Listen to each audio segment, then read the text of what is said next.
Okay, folks, so in this question, I'm looking at the surface geometry question for 2012. Again, I've done most of the setup to save time, and you can nearly draw the whole plan and elevation from just the basic information that you're given there. Now, one thing we've been asked to do in this one is we've been asked to get the development of surface E there, okay? Now, different ways about doing that if you wanted to do it. A couple of different ways. You could rabat around just this line here, bring it up and join it back up to there. Okay, that'll get you a true length. And then you could just extend up this guy and mark it off there. I'm just going to do it simple old way there by doing an auxiliary. So this is a true length line here. I know that because this line is parallel to the XY line, and this means this is a true length line up here, okay? So if we look over there, we're going to look in this way at it. And I'm just going to set up a quick auxiliary here. You could even do a basic old end view there if you wanted to. In fact, we might just do that. So if I just set up a YY line here, let's put in this guy at 45 degrees. Handy lengthen. Okay, just bring them out. Bring them out. We'll bring them up there.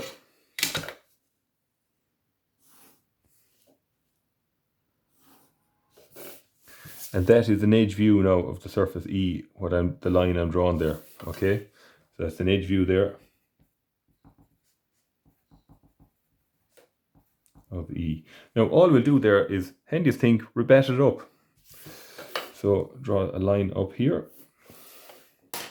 and I get my compass.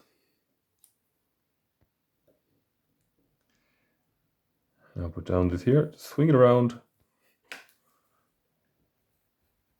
And when it's up there, we'll just bring it back across.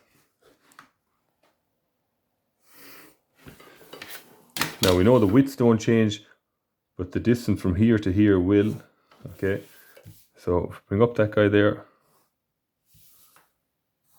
That's your true shape got there. Okay, and I'll just lightly shade in that. I won't do it all now. So that there, actually, that there now is our true shape of the surface E.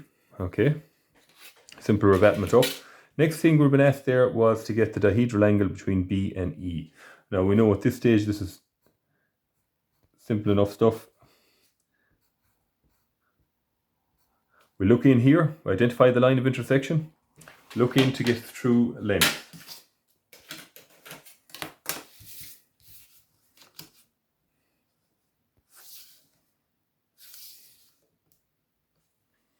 Bring down line there, and we'll bring down line here. Now I keep the XY line as close as I can so I don't go off the page. My X1, Y1 line. Okay, and we need in that then as well, we need to take 1 point from each plane. Okay, so first thing I'll just get this line here. So that's the height there. You could even mark off just the height difference if you wanted to. Okay, that would be another option you would have there. So I'll just mark it off though as it is. That's 44. So I make it there. So if I call that, I just label it up 1 and 2. It'd be 1 and 2 there. So that was the height of 1, the height of 2.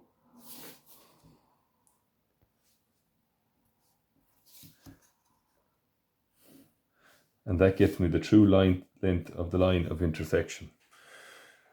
Now, we need to bring 1 point from each plane then, okay?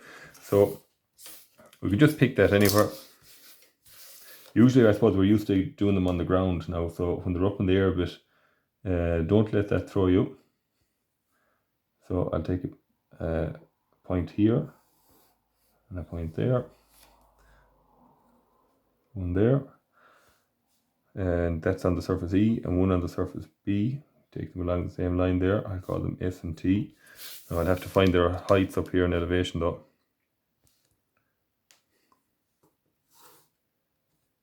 That's where T would be. That's where S would be.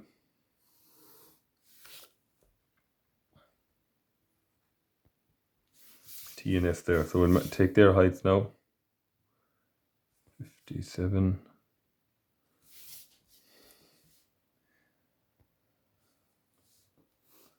Extend on that a bit there. There's S and T now, just get this height.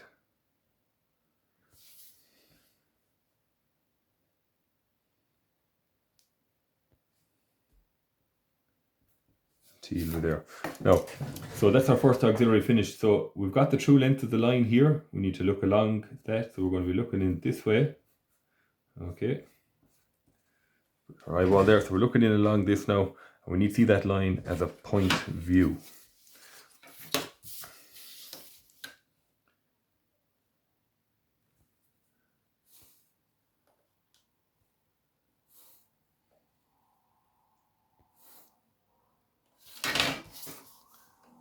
Put in my X2, Y2 here.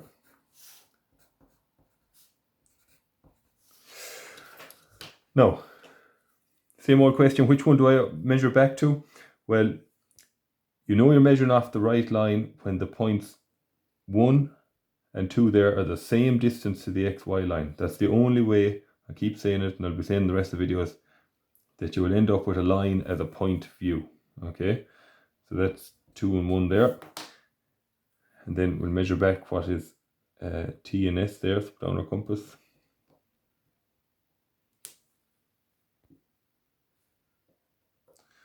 The T down here.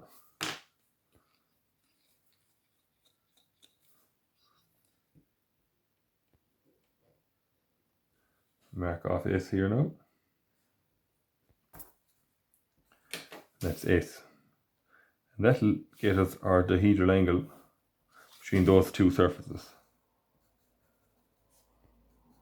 And always put in that symbol as well there. Okay, that's the dihedral angle. The last thing we've been asked there for now was, with part of this elevation we couldn't figure out from the basic setup. That was the only kind of glitch with the information. Now what they did give us was the dihedral angle, which is 120 between this surface F and D. Okay, and usually we're used to working straight forward. Now we're starting to work backwards. Okay, so by the way, just before we start, I'm missing the height up here. So first thing that we're going to do is the line of intersection. We're going to look in at that to get its true length. Standard practice for getting a dihedral angle. Okay, when we get that, we have our first auxiliary set up here probably, and we'll set down maybe another auxiliary down here or up there. But when I draw the first auxiliary, I know I'm going to find my missing piece of information there. That's where I must find the height, so that 2 views back I can apply it up here. So we'll just go ahead anyways for the moment. We'll get this guy set up.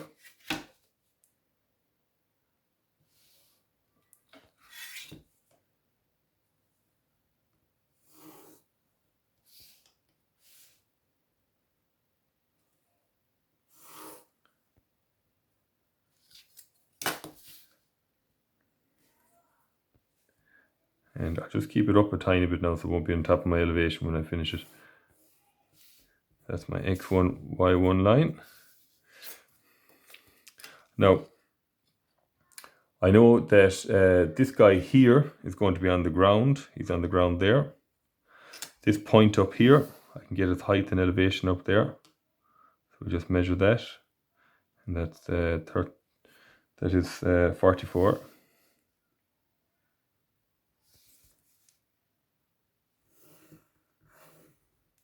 Now that's the true length of the line of intersection between the two planes.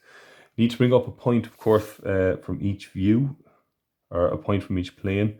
Now we can't do that on both, but we can do it on one of them for the moment. Okay, let's set up my set square there. And I'm going to bring up this line as well, actually, because eventually I'm going to need to find this height up here, which is 2 views back from the elevation. Okay, so bring up that, and I'm going to bring up this corner point down here.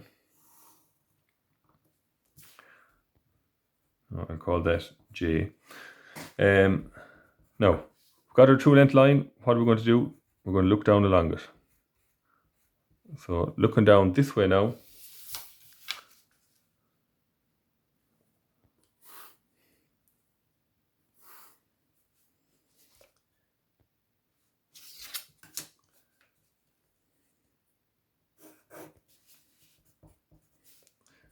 x2, y2. Now this is going to be perhaps very long for measuring off. So what I'm going to do actually is I'm going to put in a datum line, okay, which is just a temporary measuring line. Just keep everything a bit neater and make sure they stay on the page for me. So I'll put in a datum line across there.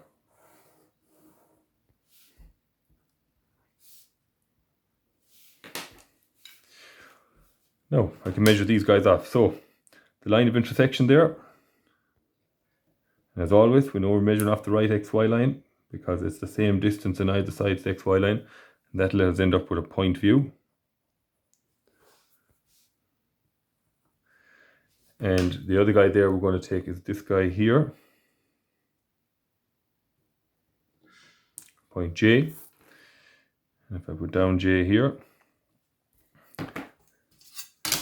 that'll let me set up one wing on the line of intersection. Now remember, I need to get 2 of them. Okay, so they did give me the angle of the dihedral angle there.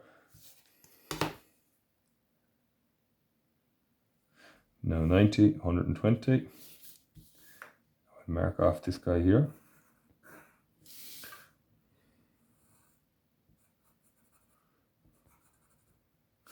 That was 1, 2, 120 degrees. Now, what am I missing? I'm missing the point, that's J down there. I'm missing this point here, okay? Which could be a point, I'm missing that height, okay? It's up there along there somewhere, I know that. And I'm missing a point off over here, okay? Now, I don't have an elevation, so I have to figure this out. But what I do have is I know the distance from my measuring line to this point here, and I can get use out of that, similar to the last question in 2011 we did like this. I can get use, make use out of that distance there, okay? So if that's the distance to the measuring line, I'll set my compass to that. And I'm just going to mark it off on any one of the lines here for a moment.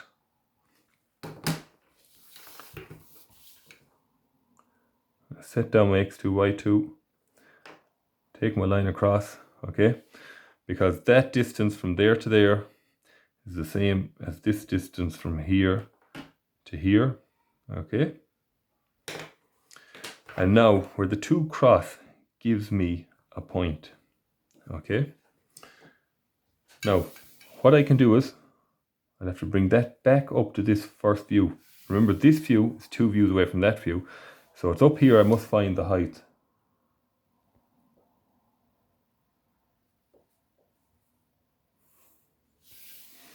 And now when I bring that guy up there, I've now found the height that I am looking for, okay? That height there. So I'm going to transfer that over now to my elevation.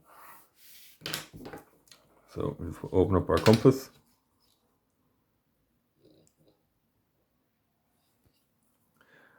And I'm going to mark that guy off there. So that height there is the same as this guy over here. And we can just finish out our elevation then after that. Okay. And that is the question finished, folks. So we had our development of surface E, regular finding the dihedral angle between 2 surfaces, and then finally working backwards, which you can expect to find at higher level, okay? And you really need to sit down and think about these things, okay? So you'll go about the same way when you're solving a missing piece of information like this. As I said, you will find the line of intersection, identify it, get the true length, take a point from each plane, okay? And then set up the dihedral angle. And in this case now we had the datum line. We knew it was this distance from F. You could just set it whatever you wanted to. Okay, I applied that distance over here, and where it crosses the angle, the other wing of the dihedral angle that we were given the piece of information on, we could bring this back up here, and that got us the height. And then we could apply that 2 views over to the elevation. Okay, so I hope you found that useful, folks. More videos to come. Thank you.